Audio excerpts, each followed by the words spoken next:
Hello friends, nursing lecture notes YouTube channel पे आपका स्वागत है। आज हम देखेंगे साइकोलॉजी एंड सोशियोलॉजी का क्वेश्चन, जो कि काफ़ी इम्पोर्टेंट है। आप देख रहे होंगे ऊपर में लिखा हुआ है बिहार अक्टूबर 2014 में पूछा गया है। तो इसका मतलब ये है कि ये क्वेश्चन काफ़ी इम्पोर्टेंट है। तो इसके लिए आप लोग मेरे चैनल को लाइक, सब्सक्राइब एंड शेयर कीजिए। आज हम देखेंगे मेमोरी क्या है। मेमोरी क्या है? मेमोरी का हिंदी स्मृति। स्मृति एक मानसिक प्रक्रिया है जिसमें व्यक्ति अनुभव किए गए अथवा सीखे गए अनुभवों को मस्तिष्क में संग्रह करके रखता है। साधारण शब्दों में कह सकते हैं कि अतीत में सीखी गई बातों को वर्तमान में याद करने की क्षमता ही स्मृति है। मेमोरी हमारा क्या होता है? जब भी कोई चीज़ को हम अनुभव करते हैं, किसी चीज़ को हम अनुभव करते हैं, एक्सपीरियंस करते हैं, एक्सपीरियंस होता है हमें उन बातों का, या फिर किसी चीज़ को हम सीखते हैं तो हम उसे जो माइंड में सेट करके रखते हैं, संग्रह करके रखते हैं, तो ये हमारा मेमोरी होता है। और जब भी उसकी ज़रूरत पड़ती है, मान लीजिए हमने कुछ चीज़ सीख कर रखा है, सपोज दैट हमने कुछ चीज़ याद करके रखा है, क्वेश्चन कोई इंपॉर्टेंट क्वेश्चन है वो हमने याद करके रखा है, और 10 दिन बाद हमें उस क्वेश्चन की जो है ज़रूरत पड़ गई किसी एग्ज़ाम में, तो हम उस चीज़ को जब याद करते हैं तो वो हमारे मन में आ जाता है, हमारे अंदर में जो उसकी जो है याद आ जाती है। तो ये हमारा मेमोरी है। हम कभी कभी उसका यूज भी कर लेते हैं। ये हमारा मेमोरी है। ज़रूरी नहीं कि ये क्वेश्चन ही हो, क्वेश्चन आंसर ही हो, कोई एक्सपीरियंस भी हो सकता है, कोई अनुभव भी हो सकता है, या फिर कोई बात जो हम नया बात सीखते हैं वो भी हो सकता है। साधारण शब्दों में कह सकते हैं कि अतीत में सीखी गई बातों को वर्तमान में याद करने की क्षमता ही स्मृति है। जो चीज़ हम पूर्व में सीख रहे हैं, सीख चुके हैं पास्ट में, वो हम प्रेजेंट में याद करने की क्षमता ही स्मृति होती है, हमारी मेमोरी होती है।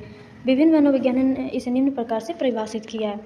मैकडोगल के अनुसार स्मृति का अर्थ है अतीत में घटी घटनाओं की कल्पना करना तथा उन्हें अपने पूर्व अनुभवों के रूप में याद करना। अतीत में जो व्यक्ति के साथ जो घटना घटता है, जो बातें होती है, जो अनुभव होता है, उसकी कल्पना करना तथा उसे पूर्व अनुभवों के रूप में याद करना, ये हमारी स्मृति होती है, मेमोरी होती है। अच्छी स्मृति की विशेषताएं। अच्छी स्मृति की क्या विशेषताएं होती है? पूर्व में सीखी गई बातों या अनुभवों को शीघ्र दोहरा लेने की क्षमता पाई जाती है। जिसकी मेमोरी सबसे अच्छी होगी ना, आप देखेंगे उस व्यक्ति को जो है सीखी गई बात जल्दी बहुत ज़्यादा याद रहता है। जो भी उसका एक्सपीरियंस होता है बहुत अच्छा होता है, वो तुरंत रिपीट कर देगा, वो तुरंत बता देगा। तो ये हमारे अच्छी मेमोरी में आ जाती है। धारणा शक्ति उत्तम होती है। मेमोरी की जो है जिसकी धारणा शक्ति उत्तम हो वो हमारी अच्छी मेमोरी में आती है।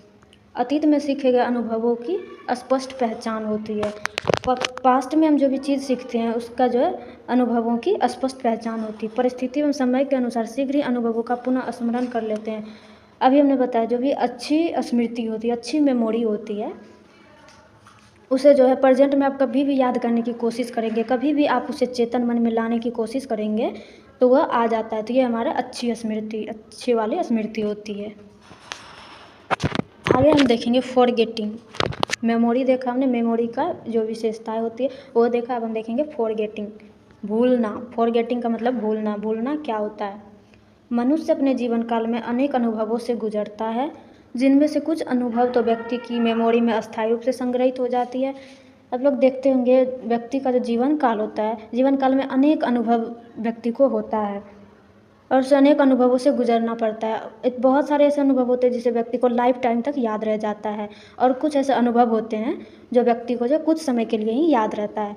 ये हमारा फॉरगेटिंग होता है, जिसमें से कुछ अनुभव तो व्यक्ति की स्मृति में अस्थायी रूप से संग्रहित होते हैं, तो कुछ अल्पकाल के लिए संचयित होते हैं। कुछ अनुभव जो व्यक्ति को हमेशा के लिए लाइफ टाइम तक जो है याद रहता है, तो कुछ अनुभव जो व्यक्ति को कुछ समय के लिए ही याद रहता है, तथा कुछ अनुभव जो स्मृति से विलुप्त हो जाते हैं। जो कुछ ऐसे अनुभव होते हैं जो हमने आज किया और कल भूल गए, तो ऐसे अनुभव जो है स्मृति से विलुप्त होते हैं। अनुभवों के स्मृति से नष्ट हो जाने की प्रक्रियाएं फॉरगेटिंग कहलाती है। देखिए, व्यक्ति के जीवन काल में जो है कुछ अनुभव जो है बहुत दिन तक रहता है, जैसे कि लाइफ टाइम तक, जब तक व्यक्ति जिंदा है तब तक रहता है। कुछ अनुभव जो है कुछ साल तक रहता है, कुछ महीने तक रहता है, या फिर कुछ घंटे तक रहता है। कुछ साल तो नहीं आ सकता है अल्पकाल में, कुछ घंटे या फिर कुछ दिन ऐसा आ सकता है अल्पकाल में।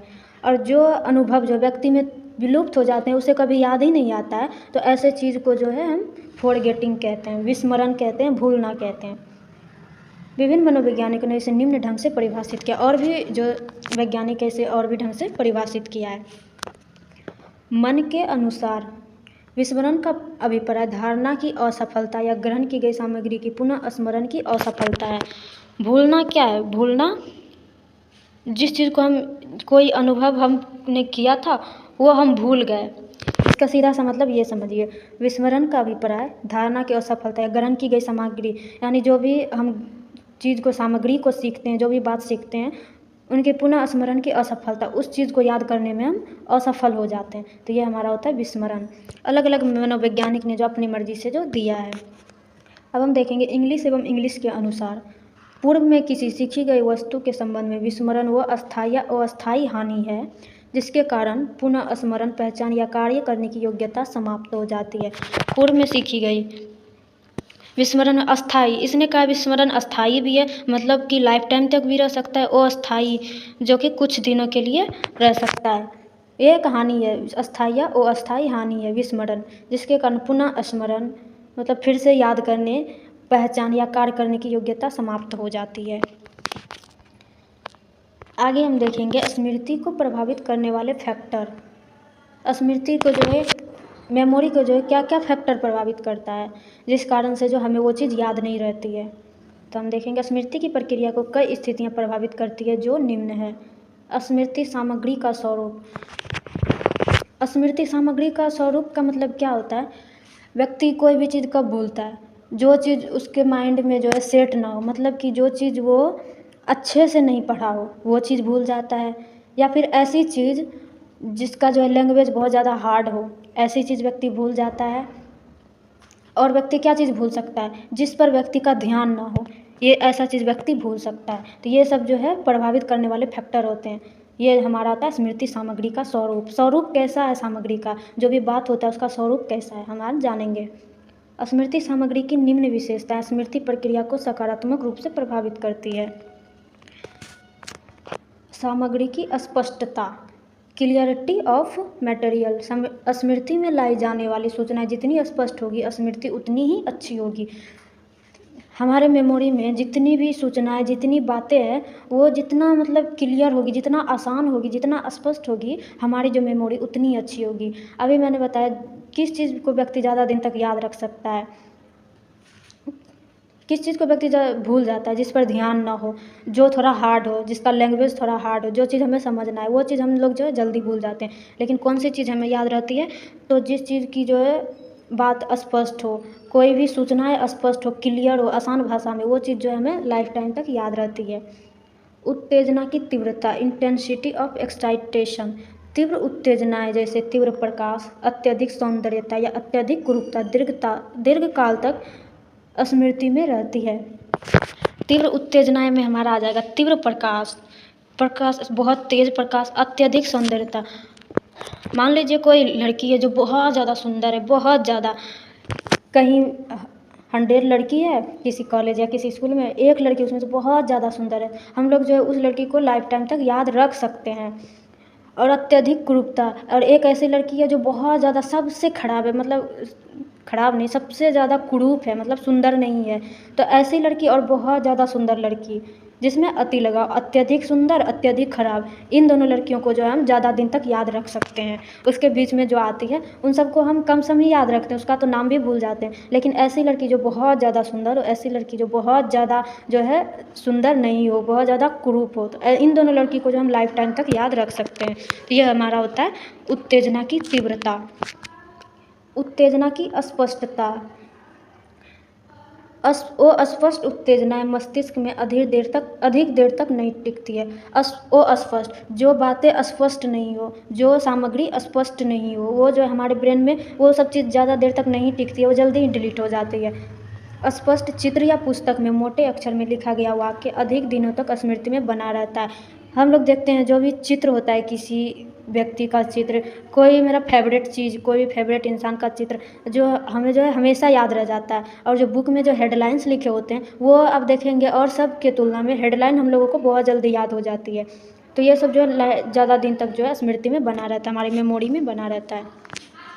आगे हम देखेंगे उत्तेजना की ताजगी, फ्रेशनेस ऑफ एक्साइटेशन। ताज़े अनुभव या सूचनाएं लंबी अवधि तक स्मृति में बनी रहती है।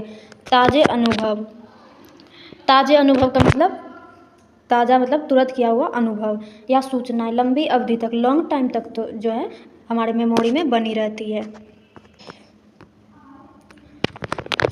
उत्तेजना की सार्थकता, मीनिंगफुलनेस ऑफ एक्साइटेशन। सार्थक सामग्री अधिक देर तक स्मृति में बनी रहती है। जो सार्थक हो, जो आसान भाषा में हो, वो जो है बातें, वो सामग्री अधिक देर तक जो हमारे मेमोरी में बनी रहती है, वो जल्दी डिलीट नहीं होती है, क्योंकि हमारे माइंड में जो है वो सब चीज़ जो है एक मेमोरी में बैठी हुई रहती है।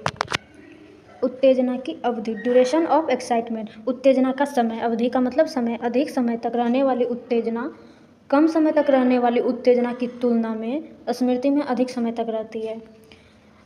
इसका सीधा सा मतलब है अधिक समय तक रहने वाली उत्तेजना, अधिक समय तक जो हमारे माइंड में रहता है, जो भी बातें अधिक समय तक रहती है वो हमें अधिक समय तक याद रहती है, और जो बातें, जो अनुभव हमारे माइंड में कम समय तक रहती है, जिस चीज़ पर हम ध्यान नहीं देते हैं, उस उत्तेजना की अवधि जो है कम होती है। अगला पॉइंट है हमारा एक्सरसाइज, अभ्यास। जिस विषय का जितना अधिक अभ्यास किया जाएगा वह उतना ही अधिक याद रहेगा, जो कि 100% सही है। जिस चीज़ का जो हम ज़्यादा एक्सरसाइज करेंगे, जिस चीज़ को लेकर हम ज़्यादा जो है रेडी रहेंगे, एक्सरसाइज करेंगे, अभ्यास करेंगे, वो चीज़ जो हमें ज़्यादा याद रहेगी। परंतु सीमा से अधिक सीखना, ओवर लर्निंग और रुचि, थकान के कारण स्मृति पर प्रतिकूल प्रभाव पड़ता है। अभ्यास करके किसी चीज़ को याद रखना अच्छी बात होती है, लेकिन लिमिट से ज़्यादा आप यदि मान लीजिए, मेरी रोज़ पढ़ने की जो लिमिट टाइम है वो 6 घंटे है, तो 6 घंटे हमारी जो है हैबिट बनी हुई है 6 घंटे। हम सोचेंगे आज हम 9 घंटे पढ़ेंगे, 9 आवर पढ़ेंगे, तो हम जो उस दिन जो है हमारा 6 घंटे से ज़्यादा पढ़ तो लेंगे, फिर उसके बाद जो है हमारे अंदर इंटरेस्ट नहीं रहेगा, थक जाएंगे हम, और जो हमारे मेमोरी पर है प्रतिकूल प्रभाव पड़ेगा। वो 9 घंटे पढ़ने के चक्कर में पता है हम लोग जो है 2 घंटे का सवाल भी याद नहीं रख पाएंगे। 2 घंटे में जो हमने पढ़ा है वो भी हम भूल जाएंगे, बहुत ज़्यादा इफेक्ट पड़ता है। इसलिए हमारे अंदर जितनी सीमा हो, जितनी लिमिट हो पढ़ने की, हम उतना ही पढ़ें, ओवर लर्निंग नहीं करना चाहिए। सीखने की विधियाँ, मेथड्स ऑफ लर्निंग। स्मृति पर सीखने की विधियों का भी प्रभाव पड़ता है। अंश विधि, पार्टियल मेथड की अपेक्षा पूर्ण विधि, कंप्लीट मेथड, अंतराल रहित विधि की अपेक्षा अंतराल युक्त विधि से सीखने में तथा निष्क्रिय विधि की अपेक्षा सक्रिय विधि से सीखने में विषय की धारणा अच्छी और अधिक समय तक बनी रहती है। तो यहाँ कह रहा है स्मृति पर सीखने की विधियों का भी प्रभाव पड़ता है। अंश विधि की अपेक्षा पूर्ण विधि द्वारा सीखना, अंतराल रहित विधि की उपेक्षा अंतराल युक्त विधि से सीखना तथा निष्क्रिय विधि की अपेक्षा सक्रिय विधि से सीखने में विषय की धारणा अच्छी भी होती है और अधिक समय तक भी बनी रहती है। अटेंशन, ध्यान स्मृति के लिए अत्यंत महत्वपूर्ण मानसिक अवस्था है। जिस चीज़ पर हम ज़्यादा ध्यान देंगे वो चीज़ जो है हम जल्दी सीखेंगे और समझ भी लेंगे, तो वो हमारे स्मृति में हमेशा के लिए बनी रहेगी। जिस चीज़ पर हम ध्यान नहीं देंगे तो वो चीज़ हम सीख नहीं पाएंगे, जो हमारे मेमोरी में नहीं आएगा और हमारी मेमोरी से भी डिलीट हो जाएगा। अनुभूति मतलब फीलिंग्स, सुखद अनुभव अधिक दिनों तक याद रहता है। ये बात सबके साथ होती है, जो हमारी अच्छी अनुभव होती है, अच्छी फीलिंग होती है, वो हमें बहुत अधिक दिनों तक याद रहती है। और नेगेटिव जो फीलिंग होती है उस चीज़ को हम जल्दी याद भी नहीं करना चाहते हैं। ऑब्जेक्टिव मतलब उद्देश्य, यदि किसी विषय सामग्री को किसी विशेष उद्देश्य की प्राप्ति को ध्यान में रखकर याद करने का प्रयास किया जाता है तो उसकी स्मृति उतनी ज़्यादा लंबी समय तक बनी रहती है। उद्देश्य क्या होता है? यदि हम किसी चीज़ को उद्देश्य मानकर उस चीज़ को याद रखें तो हमें जो वो चीज़ जो ज़्यादा दिन तक हमारे मेमोरी में रहती है। जैसे कि हम किसी एग्ज़ाम की तैयारी कर रहे हैं तो उस एग्ज़ाम को हम पर्पस मानकर उसके अकॉर्डिंग यदि हम पढ़ना शुरू करें तो जो है वो ज़्यादा दिन तक बनी रहती है, ज़्यादा लंबी तक हमारे मेमोरी में रहती है। विषय सामग्री के प्रति रुचि, यदि याद किए जाने वाला सामग्री व्यक्ति के लिए रुचिकर है तो विषय स्मृति में लंबी अवधि तक बनी रहती है। रुचिकर है, यदि हम जो चीज़ याद कर रहे हैं, कोई सब्जेक्ट है जो हमारा फेवरेट है, उस चीज़ में रुचि वाली यदि बात है, रुचि वाली हेडलाइंस लिखा हुआ है तो हमें वो चीज़ जो है जल्दी याद रहती है और लंबे टाइम तक याद रहती है। मानसिक समीक्षा मेंटल इवोल्यूशन, यदि किसी अनुभव के बाद उसके बारे में बार बार सोचा जाए तो वह स्मृति में ज़्यादा देर तक बना रहता है। मानसिक समीक्षा में क्या होता है, यदि हम किसी चीज़ को इंटरेस्टेड चीज़ को यदि हम अनुभव कर लिए तो हमारे ब्रेन में बार बार आ रहा है तो वो जो है हमारे मेमोरी में ज़्यादा देर तक बना रहता है। मानसिक तत्परता, जिस व्यक्ति की जिस और अधिक मानसिक तत्परता होती है उसको उसी प्रकार की बातें अधिक दिनों तक याद रहती है। मानसिक तत्परता, मेंटल अलर्टनेस, हम जिस चीज़ के लिए अलर्ट रहते हैं, हमेशा उत्सुक रहते हैं जानने की, हमारे अंदर हम जिज्ञासा रखते हैं जिस चीज़ को जानने के लिए, हमेशा अलर्ट रहते हैं, वो चीज़ हम देखेंगे हमारे माइंड में वो सब चीज़ जल्दी याद रहती है। सब हर एक व्यक्ति जो उसका अलग अलग इच्छा होती है, अलग अलग जिज्ञासा होती है, तो जो व्यक्ति है जिस चीज़ के लिए अलर्ट रहता है उसको वो सब बातें जो बहुत अधिक दिनों तक याद रहती है।